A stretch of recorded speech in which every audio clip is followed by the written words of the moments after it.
guys, in this video, tuturuan ko kayo paano kumita ng $100 a day or around 5,800 pesos daily sa trading. But before that, disclaimer muna tayo. Trading in financial markets involves significant risk and may result in substantial losses.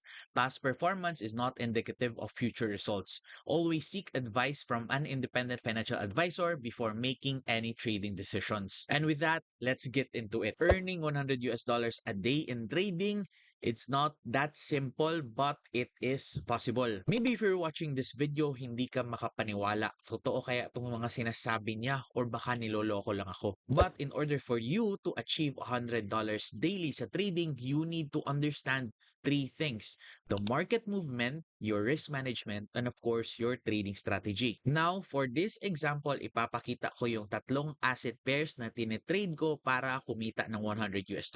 The first pair is BTC USD. Ang average daily movement niya in pips, it's 1,500 to 3,000 pips. Yung volatility level niya naman is extreme. Next pair is XAU USD or gold. Yung galaw niya naman on a daily basis, it's around 800 to 1,500 pips. Yung volatility level niya is high. Next is GBP USD or K-Ball. Yung average daily movement niya in pips, it's 70 to 120 pips. And yung volatility level niya, it's moderate to high. Now, baka baguhan ka sa trading and hindi mo alam anong ibig sabihin ng pip. Pip basically is the smallest unit you are allowed to trade on a given exchange. Pips basically is yung galaw ng merkado or yung galaw ng price sa market. Now, this will be our basis if posible ba talaga kumita ng $100 a day sa trading. Next is our risk management. If you are trading with a lot size of 1, you just need 10 pips to earn $100. Ngayon naman, if yung lot sizing mo, it's 0.1, you just need 100 pips to earn $100. And if you are using 0.01 as your lot size, you need 1,000 pips to earn $100. Now take note, the larger or the bigger lot size you use, the lesser pips you need to earn $100. Pero pag yung lot size mo is maliit lang, you need a large number of pips to cover the $100. So check na tayo sa market movement, check na rin tayo sa risk management. Let's go now to the trading strategy. Now, there are a lot of trading strategies available online. Pwede ka mag-search sa YouTube, sa Google, sa mga trading gurus, or maybe webinars and seminars.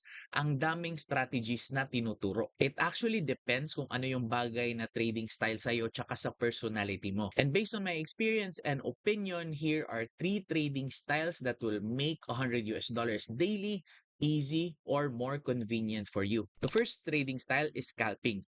Now, in scalping, you just need to focus on small movements, konting pips lang, but you execute multiple trades daily. Now, the second trading style is day trading. Day trading, basically from the word itself, you trade within the day and you leverage from the market's volatility within that day. Remember niyo yung pinakita ko kanina, per asset pair, merong certain pips na movement sa isang araw.